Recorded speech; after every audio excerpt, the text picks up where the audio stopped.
This is Pavlyukovskyy, and welcome to the TechMates podcast, where my partner Hendrik and I explore how Kiwi and Aussie founders are reshaping the future and what sets them apart.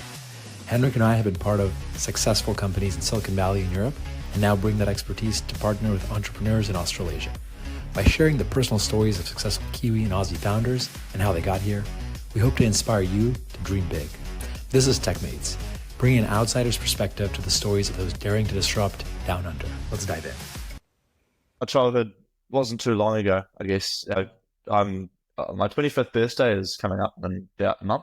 So, yeah, it's pretty awesome being a young founder because you just don't see the downsides. You don't see born in 2000? I'm a 2000s baby, yeah. God. Yeah. It's pretty awesome being a young founder because you don't see the downsides of things. You don't see the risk. You sort of just like go. And people, normally people see the risk and opportunity and actually weigh that up. Was for my co-founder and I, it's just like, who cares? Let's just try it. Let's just try this thing. But essentially, most things can be traced back to childhood and growing up and stuff. And I grew up, and so did my co-founder Will, actually, in a sort of rural environment.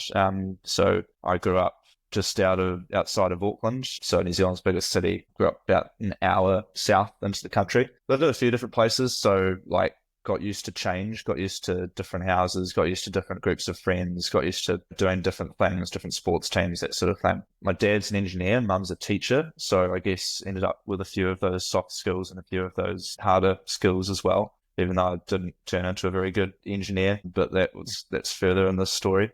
But that's probably why I ended up doing this. But growing up, I spent a lot of time in workshops and things with my dad, who used to, and still does to an extent, buy crashed and old aircraft and actually restores them into flying again. And that's what my grandfather did as well. So I definitely grew up in an environment of something very creative, something very bit different, I guess.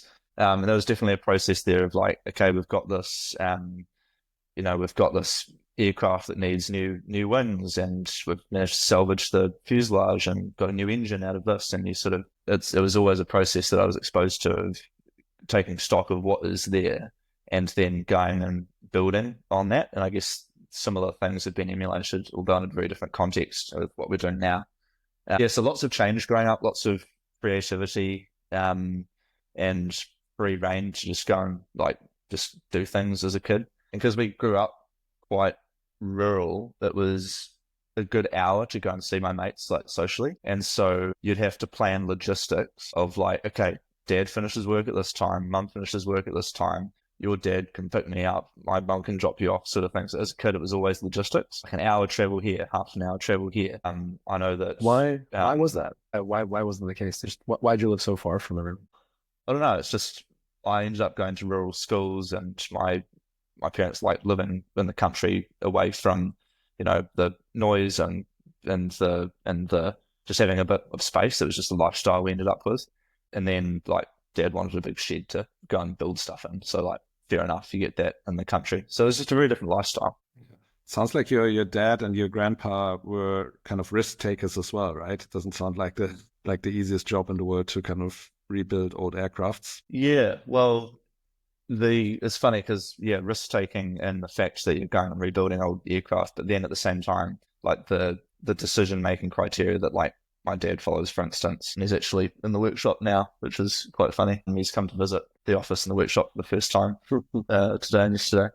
But the process that he goes through as an engineer and decision making, whether that's in decision making for personal things or in a professional setting or from an engineering sense, in order of doing calculations on a member as part of this aircraft part, it's all so regimented. And so a lot of my analysis of decisions is kind of stems from that way of thinking, but then it's also blended with the screw it, let's just go and make a decision kind of thing that you have to have as a founder. And I think that's why that's kind of definitely become my style of making decisions. It's very, very analytical. Let's go this because of this. But then at the same time, if we've decided that, we're going with it and we're not looking back. Do you know how to fly? Physically, kind of. Do you have license? Actually, no, not really. I'll learn one day, but don't have much time or money for that. Right. Cool. And then you went on to study engineering, right? Yeah, so weighing up university choices or what I was going to do after school, I was like, well, what am I interested in? Cars, planes, building the things, designing things. I'm going to go study engineering. That's the logical choice. That's what, my family have done. It's just what's obvious. So moved from Auckland to Canterbury University, which is quite a good engineering school there, to go study mechanical engineering. I did a couple of bridging papers because I didn't do the required maths course at high school. And I ended up spending about 2 years trying to do the first year of university for engineering. And that was tough. It was much less of actual design engineering and much more maths than I anticipated. And so just straight up didn't enjoy it. I wasn't solving the problems, the hands-on actual real problems that I thought I would be. So I ended up transferring towards the end of my second year, transferred to industrial design and commerce, which was quite an interesting new degree at Canterbury because it's basically very similar in concept to the process of building a startup and solving a problem and making a product.